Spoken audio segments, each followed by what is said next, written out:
और जैसे बड़े बड़े शहर जैसे इंदौर हो गए, उन्होंने कोई मतलब पूरे देश के सबसे साथ तो हम नहीं लगा सकते। हाँ, करोड़ों की आबादी है उनकी, हम क्यों नहीं कर सकते? तो उन्होंने कहा कि कुल्लू में लैंड, तो मैंने कहा कुल्लू में लैंड तो गवर्नमेंट से उस लैंड की डिमांड करेंगे, क्योंकि वो फॉरेस्ट में जब लोग जनता नहीं देना चाहे तो किसी लैंड छीन तो सकते हैं। तो आप हमें फॉरेस्ट में लैंड गवर्नमेंट से, मैंने कहा बताओ तो सही मुद्दे क्या है आपके, प्रैक्टिकली आपको बताना पड़ेगा ना। वो कहा कि हम ऐसे फंसे। मैंने कहा कोई बात नहीं, ये उनसे मैंने कुछ मांगे हैं पेपर के, क्या कहाँ पे ये मामला पूरा फंसा हुआ कुल्लू का। मनाली में तो जमीन अरेंज हो जाएगी, मणिकर्ण में भी हो गई, कुल्लू में जो जमीन की प्रॉब्लम है, तो इस जमीन की प्रॉब्लम को लेके हम संसद में मुद्दा उठाएंगे। कोई लैंड आइडेंटिफाई की हुई है, नगवाई में की हुई अच्छा, है। अभिषेक राय जी तो हैं। मैंने इनको यही कहा, मैंने कहा चाहे लैंड मेरी हो चाहे किसी की भी, किसी के गांव की भी हो, 5 साल में अगर जैसे आपने मनाली में जो प्लांट जिसको कहते हैं वो कोई प्लांट है, वो कोई प्लांट नहीं है, वो जाओ और कूड़ा फेंक दो।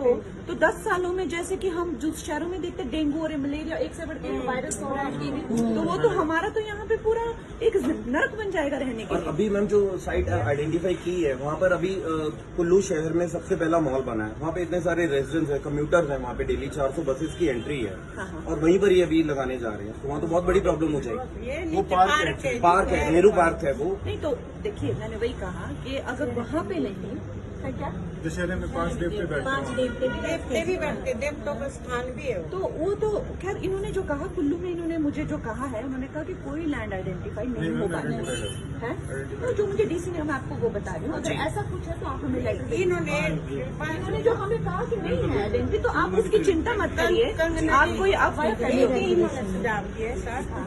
गौशाला बनी है नीचे ना, अभी मतलब इमीडिएटली रात के लिए गौशाला को अगर वो बाहर के उधर ला देते, उस गौशाला में प्लांट को मिला। मैम इसके लिए छोटी सी रिक्वेस्ट है, अगर 3 महीने का एक्सटेंशन मिल जाता है, अभी मनाली में ही जैसे डंप हो रहा, 3 महीने के लिए मैं एक्सटेंशन होता है, तब तक इसको आइडेंटिफाई करते हैं, सब लोग मिलकर करेंगे, वार्ड मेंबर्स भी करेंगे, हम लोग भी करेंगे, सब लोग मिलकर। मुझे पहले तो इतनी जो इन्फॉर्मेशन मैंने इकट्ठी की है, पहले इसके साथ मैं पहले ले लेती हूँ, ऊपर से जो भी जितने भी हमारे रूरल डेवलपमेंट की मिनिस्ट्री हो गई या पर्यावरण से, मैं पूरा उनसे भी ये कर लेती हूँ। मेरी मंशा है कि हमें फॉरेस्ट लैंड का ही कोई छोटा सा हिस्सा जो है दिया जाए, और उसमें जो है पंचायतें भी, रूरल और अर्बन पंचायतें भी अपना अपना सेग्रीगेट करके जो है वो वहां तक पहुंचाए, और पंचायतों को भी जो इसमें एक हिस्सा ले, सारे पंचायतें मिलकर, ऐसा है। पर इसमें मुझे थोड़ा काम टाइम तो लगेगा, लेकिन मैं आज आप ही के मुद्दे को लेके मिली थी, है ना? ठीक है। बाकी अगर आपको कोई अखिलेश जी को भेजिए, आप ठीक है, रंगोली जी को भेजिए आप। ठीक है।